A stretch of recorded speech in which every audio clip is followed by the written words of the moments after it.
我妈是软包子，我爸是老实人，正所谓物极必反，他俩生出我这个混世大魔王。3岁下泻药后，用炮仗炸了公共厕所；5岁偷王姨的内衣，甩进赵叔的被窝；7岁用我爹的名义给隔壁寡妇写情书；10岁把哄我吃糖的孙大爷扒光倒吊在树杈上。为了我的名声，爸妈撑着不敢回老家，直到我大学毕业这年，大伯打来电话，咱爸当年留给你的地，我要卖了，你赶紧回来把宅基地转给我。反正你们家都在大城市买房子了，也用不着村里的宅基地，按我说的做，将来祖坟才有你们安葬的一席之地。于是你爸妈提溜着你回到了老家。第一天刚进村，大伯塞给我们3条麻袋，正好，先把地里的玉米掰了。爸妈默默收下麻袋，钻进玉米地，吭哧吭哧掰玉米。大伯和大伯娘坐在地头树荫下当监工。败家玩意儿，20年不回家，庄稼活都不会干了，手小心着点，掰断了，看我不打死你！弟妹啊，没吃饭吗？劲儿这么小，你这速度，天黑前还能干完吗？有邻居从旁边路过，大伯和大伯娘瞬间换上笑脸。哎呀，我这二弟就是实诚，刚到家就要干活，拦都拦不住。你看这么大的太阳，二弟呀，你俩喝点水再干呀。话虽这么说，大伯却把盛水的水瓶踹下田埂。大伯娘嗔怪道：你看你多不小心，没事哈，不干不净，吃了没病，剩下的水还能喝呢，别浪费。他说着拿起沾泥的水瓶就往我妈嘴上塞。我一个箭步冲上前，捏住她手腕用力一撇，抢过水瓶，好巧不巧瓶口朝下，泥水浇了大伯娘一脸。大伯娘眼珠子一瞪，反了天了，你妈都不敢跟我吭声，你敢挤兑我？我妈把我护在身后，讨好道：嫂子，他还是个孩子，你别跟他计较。孩子都20了还是孩子？大伯娘一蹦3尺高，我随手捡了一块砖头递给她。大伯娘，用这个打顺手。她下意识就要去抓，我2手用力把砖头掰成2半，你一半，我一半，看今天咱俩谁先躺下。大伯娘手指一顿，灰溜溜跑到地头。老段，这孩子有点邪门，这么大一块砖，他徒手都能掰断，该不会是块硬茬子吧？大伯冷笑：碰巧了吧，这俩窝囊废能生出什么好种？你也收敛点，把那块地弄到手后再说，少说也有20-30万呢。大伯娘点头，知道。眼看到了饭点，大伯娘叫我妈回家做饭，我颠颠跟上来，我也去帮把手。大伯娘连连摆手，用不着你，你帮你爸掰玉米吧，做饭的是你妈一个人就够了。目送2人回家，我脸上的笑容慢慢没了温度。5个小时，大伯一家对我爸妈辱骂35句，嘲讽70次，试图动手6回。以前我不知道为什么一提老家，爸妈总是心有戚戚，现在我明白了，是被打怕了，骂怂了。既然如此，我也没必要给他们留面子。等人走了，我扛起铁锹，来到田地里2座小土堆旁。大伯，这是谁的坟啊？大伯语气傲慢：你爷爷奶奶的。哦，就是那个偏心眼子，怂恿大伯压榨我爸的爷爷奶奶啊！我啧啧2声。二老在这里埋了几10年，多无聊啊！来，孙子头一次回家，带你们二老出去旅游。话音一落，铁锹飞舞，转眼就挖了1米深。你干什么？大伯跑过来阻止，我扛着铁锹跑到另一座坟头旁狂挖。大伯急得直拍大腿，又来撵我，他撵我就跑，他挺我就挖。不出10分钟，2座坟头已经被我推平了。大伯眼睛都红了。你知不知道这是咱家祖坟，是咱家的风水啊？是你家的风水，不是我家的，我不心疼。我扔了铁锹，转头抱来一堆玉米杆。大伯，你别急，我有解救的办法。人家都说祖坟冒青烟就有大好事，您瞧好了。说完，掏出打火机点燃玉米杆，大火瞬间包裹住2座平坟。大伯，快看呀，你爸妈着了，不比冒青烟更红火，你就等着过好日子吧。大伯眼一瞪，口一张，整个人直挺挺往后倒，居然被气晕了。我爸有些着急地说：你赶紧跑吧，就说是我干的。我把火堆弄灭。跑什么跑？游戏才刚开场，我还没玩够呢，这才第1个，家里还有个大伯娘等着我的问候呢，我怎么能走？我总得看看是谁活得不耐烦了，把心放肚子里，跟我回家。我爸犹豫：你大伯他……放心吧，死不了。区36度太阳暴晒，外加气急杂晕而已，多大点事儿。回到大伯家，我妈在厨房里炒菜做饭，大伯娘在客厅吹着空调嗑瓜子，时不时冲着厨房喊：陆云啊，抽空把衣服洗了，记得用手洗，顺手的事儿。我妈没吭声，已经动手把脏衣服泡进水盆。大伯娘对此很满意。你倒是有眼力劲儿，但你那儿子着实不像话，在外面也惯了，居然敢跟我动手。不过你也不用担心，我给他介绍的对象家里都是厉害角色，总能把他教乖。正说着，在卧室休息的大堂哥起床了。妈，怎么还没开饭？大伯娘扭头冲着厨房咆哮：陆云，手脚麻利点，没听到我儿子都饿了吗？再磨蹭，看我不收拾你。转头又冲着大堂哥安抚：你再去睡会儿，饭好了我叫你。大堂哥没动。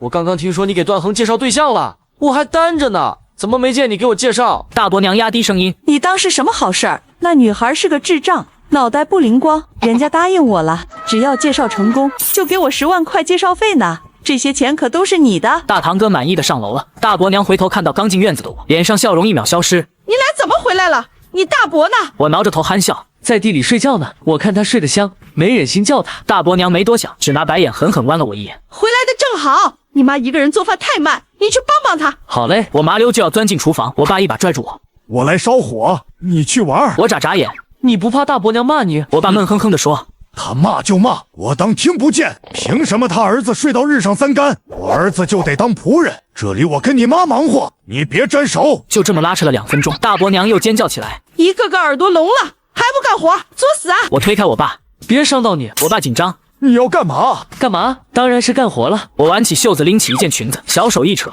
质量太差，自己碎了。再拿起一条裤子，小手一拧，屁股上就出现2大洞。我妈看得心惊胆战，你这么搞，你大伯娘不得气炸了。我安慰她，放心吧，炸不了。大伯还在地头晕着呢。不出5分钟，破碎的衣服挂在晾衣架上，大伯娘看到了，满意点头。现在男孩子都要会洗衣服做饭，勤快点儿才能娶上媳妇儿。洗完后，我一头扎进他们卧室，打开衣柜，疯狂往外拽，通通往外搬，一个屋子搬空。再上楼，一脚踹开大堂哥的房间，堂哥尖叫：“段恒，你发什么疯？”别问，就是勤快疯了。我抱着一大堆衣服，全都摁进大水池。堂哥追出来，急得跳脚：“段恒，你把我衣服全拿走了！”大伯娘拦住他：“白得的劳动力，你就让他干呗，反正现在是夏天，一会儿就干了，不耽误你换。走走走，回屋歇着去，就让这傻子使劲洗。”他俩回屋了，我心满意足的继续撕衣服。1小时后，我满意点头，顺手把私藏的大伯的内裤隔着墙头砸进隔壁家卧室。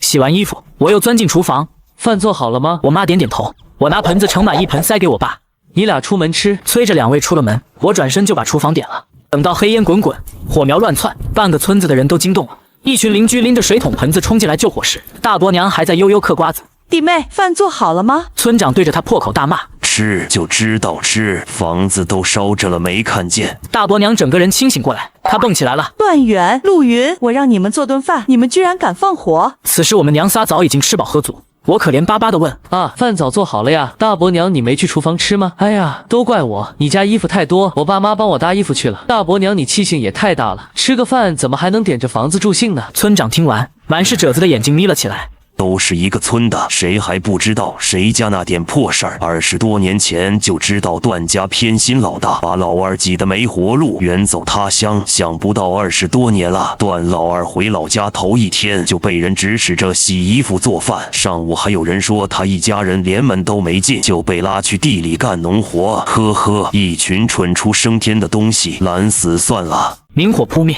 村长挥挥手让帮忙的人散了。大伯娘急着要报警。村长啊，这肯定是老二一家故意纵火，你可得给我作证啊！村长没好气地说：“证据呢？我亲眼看见了，这是你家，你的厨房。老二一家刚来头一天，不进客厅歇着，先把你家厨房点了。老大媳妇做事之前先动动脑子吧。”大伯娘哑口无言。当天下午，在地里睡觉的大伯终于回家了，一进门就被自家的颓垣断壁惊到了。怎么回事？他不可置信地问大伯娘：“你疯了？没事烧什么厨房？”大伯娘一蹦3尺高：“是老二一家点的，我就是在家嗑2把瓜子，出来厨房就不见了，怎么一个个都怪我？你还有脸说我？家里都烧着了，你就只顾着睡大觉。”大伯的目光像刀子，往我们一家3口身上扎。我爸看天，我妈看地，我抠手手。大伯，你饿吗？我给你做晚饭。大伯娘一口气险些没上来。还做晚饭？烧了厨房，再做一顿，家都没了，用不着，你等着吃罚饭吧。行嘞，我裂开大大的笑容，拎着行李就去一间空闲屋子安置爸妈。他们不会对我们下黑手吧？我妈惴惴不安，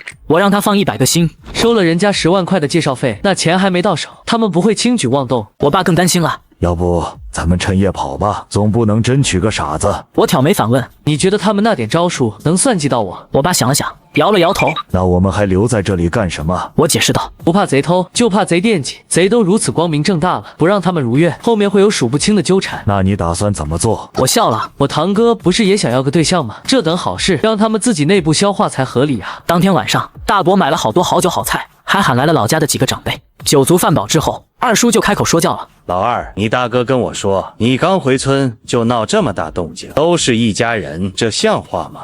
我爸刚要解释，大伯就抢过话头：“声音拔高几分。二叔，您别跟他废话，他就是故意的，知道咱家宅基地要确权，想趁乱搅局。他从怀里掏出一份皱巴巴的纸，往桌上一拍，这是村里刚发的田地登记表，这几亩地本来就是我爸传下来的，当年分家时就该归我，现在必须把田地转我名下，还得让他写个自动放弃的说明。我爸连忙解释，当年分家是你说要祖宅，我要那偏僻的荒地，怎么现在全成你的了？大伯眼睛瞪得溜圆，我是长子，家里的东西本来就该归我。再说了，你都在大城市买房子了，把这块荒地给我又怎么了？自从你出去后，咱爸咱妈还不是我伺候的？你爸缩着头，我每个月都打赡养费了。这个我知道，每次打钱还不少。打钱又咋了？反正不管怎么样，这荒地你必须给我。我回来的时候就已经打听清楚了，这块荒地国家要修建高速，到时候会赔偿一大笔钱。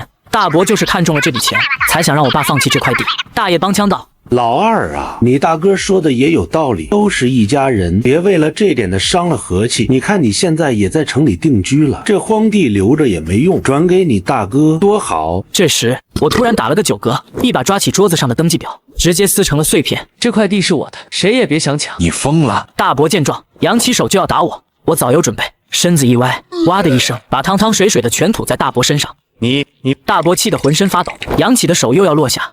我爸这次没犹豫，一把拦住他。大哥，你别动手，有话好好说，孩子就是喝醉了。大伯甩开我爸的手，指着我的鼻子：你看看你教的孩子，目无长辈，还敢撕东西，你就不管管？要是传出去，咱们段家的脸都被丢尽了。我冷笑一声，没等我爸说话，突然伸手掀翻了饭桌。哎呀，头好晕啊，怎么一直在晃啊？不准再晃了。我抓住二叔的肩膀，啪啪2巴掌，而后随手拿起一个扫把，对着屋内的人打了起来。一群小鬼还敢在我面前放肆，看我不让你们现出原形！所有人都挨了棍子，特别是大伯，脸都给他打肿了。二叔脸色一阵青一阵白，他知道这事理亏在大伯，再闹下去也讨不到好，只能叹了口气，对着大伯说：行了行了，今天这事儿就先这样，你也别气坏了身子。转让的事，你们兄弟俩再好好商量，别动不动就闹成这样。说完，他没再停留，慌忙跑了。我爸按住发酒疯的我，又喊来我妈，两个人合力把我弄到了房间。大伯瘫坐在门槛上，眼睛里满是恨意。